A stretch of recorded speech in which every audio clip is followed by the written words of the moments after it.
Will Smith, bitch, I ain't feeling legendary. This young boy is a problem, you should call it in. Yeah, he's kicking down the doors, Jim Morrison. Gamers and gamettes, what is going on? My name is Tnek127 and welcome to my first impressions video on the beta of 3on3 Freestyle for the PlayStation 4, developed by Joy City. Now keep in mind this game is in a closed beta form, so the main purpose of this video is to criticize the game. That does not mean I have any harsh feelings or disrespect towards this game or the developers. I actually do like and enjoy this game and would recommend it to anybody that enjoys basketball, sports games, or any types of games along the lines of NBA Street or NBA Ballers. Now, with that being said, let's get into the video, talk about this game a bit and stuff like that. So I want to start by saying big kudos to Joy City because this game is a very, very solid title, and actually, as I posted on my Facebook and Twitter page, I would obviously say that this game is definitely worth being called a NBA Street. I don't want to say like wannabe, but definitely a good alternative, a good follow-up game. However, there are a decent amount of flaws with it. One being, this video as a prime example. I wasn't able to actually record footage from my PS4 because I guess due to, it being a port of the Chinese version or whatever exactly the issue is, it doesn't allow gameplay recording inside of the game at all. So unfortunately, I just had to give you guys screenshots, but that's okay. I do actually have gameplay footage on my channel. I did a stream with Those Kevs yesterday. A link to his channel and also a link to his Twitter will be shown here on the screen and in the description below if you guys want to check out his gameplay footage. But like I said, there's a stream where you guys can see any gameplay and stuff like that. And anyway, let's continue. So the first thing I want to start off by saying is the beta definitely exceeded my expectations. I watched a lot of gameplay from the 3on3 Freestyle YouTube channel, GameSpot. They also put up a gameplay video about a month ago, and I was actually expecting a really clunky, unorganized experience, but I was wrong. The graphics in the game actually look very solid for the type of cartoony look it has. I was very impressed. Like I've told you guys, I play on a full 4K television, so the visuals were really stunning to me. The game actually looked really good for the type of visuals that are actually put on there. The controls were fairly solid. There's a few issues with the controls. I'll get into those in a minute.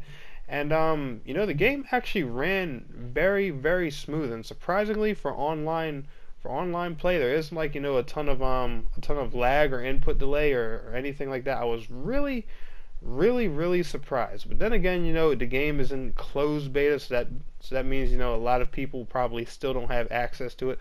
So they're still probably limiting to what their servers can do. We're not going to be able to see a true test of what this game can do until everyone on PlayStation has access to it. So you guys know how that kind of thing works, when it comes to these free-to-play titles.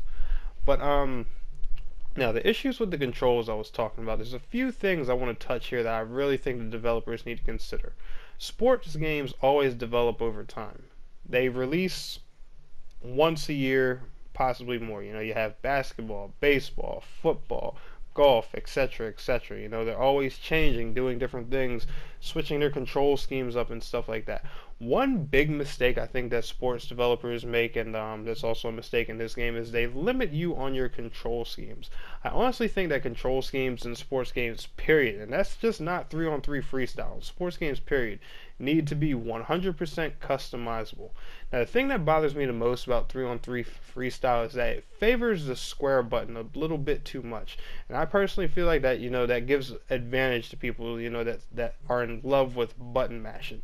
The square button literally does everything in this game. It blocks, it shoots, it dunks, it does all kinds of things. There's way too much emphasis on that square button. Now, if the control scheme feels fine to you, that's fine, have that option. But I personally think, they should either, mock up a few control schemes from other popular sports titles such as NBA 2K16, NBA Live, NBA Street, any of the past basketball games, or even, you know, give us the ability to make our own custom control scheme, because I found these controls, compared to other basketball games I've played in the past, very, very, very uncomfortable. It took me a while to adapt to, you know, and I found myself making, you know, a lot of silly mistakes and stuff like that playing, you know, just because, you know, I had no options to, you know, do my controls whatsoever.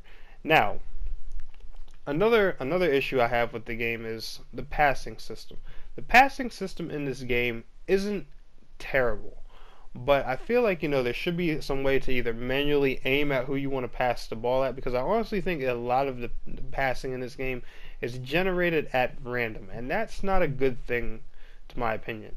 Not at all, because there were a lot of times where me and Dos Kevs were playing, you know, he would either mean to pass the ball to me or to the random person on our other team, and the ball would go the complete opposite direction, even though me or that person would be right next to him. So I don't know if it's generated at random, or if, you know, it goes by the AI dealing, you know, what would be the most probable pass or anything like that, but there needs to be some type of manual targeting way for the passing. And the last but not least, the final issue that I have with this game is its slow motion mechanic. Now, me personally, I don't know what's behind it. I don't know if it's, you know, a type of perk. I don't know if, you know, if something in the game that triggers it. I don't know how it works. But it'll happen at random times, and, you know, will actually interfere with gameplay. And there were a few times me and those Kevs were actually playing, and this mechanic literally would cost us shots, points, defensive move, and even a few times it actually cost us the game. And I think that's, you know, a really crucial thing. You know, they need to come out and say, you know, what that thing's about. You know, if that's their way, you know, for compensating lag, I would, you know, I do appreciate that, because, you know, it's honestly better than characters skipping around, you know, the game going slow-mo for a few seconds. That doesn't really bother me. I really would think, you know, that's a pretty cool technique. But they just need to make it clear, you know, what that slow motion thing actually does, because I looked through, you know, the instructions and all that stuff. I didn't see anything about that anywhere at all. But anyway, now that we're done criticizing the game, let's get to the positive points. The game has several, you know, unique characters, all, you know, with different traits, attributes, and stuff like that. They all range from, you know, different positions: point guards, shooting guards, small forwards, power forwards, centers, and stuff like that. You know, you guys, you know, if you know basketball, you know basically, you know, the gist of what these things do. But every single character specializes in something, you know, has their own, you know, unique trait, you know, something that they're extremely good at, and it makes, you know, for so many different combinations of, you know, strategic and team-based play. And I think that's, you know, a really cool thing. Another thing is that this game has really, really solid gameplay. The gameplay, you know, feels honestly smooth. Besides, you know, the character models movement being a little clunky, the game feels smooth. It feels natural. The basketball play of the game itself actually feels extremely fluid. It actually kind of reminds me of NBA Street, and, you know, that's a big name to live up to. But it's a really, really honest, strong, and you know, I'm gonna say, you know, this is a really heavy hitter sports game. Like, once this game goes free to play, I honestly think that, you know, it'll compete with a lot of, you know, heavier sports titles out there. You know, I'm not gonna say, you know, this game's like a 2K killer or anything like that, because, you know, it's far from anything of that nature. But the game definitely, you know, has great potential. You know, and I think with, you know, a few minor fixes, you know, and looking into some of the, you know, the features and small issues that are going on with the game's beta right now, I really do think, you know, that this game can become, you know, a really big and popular title.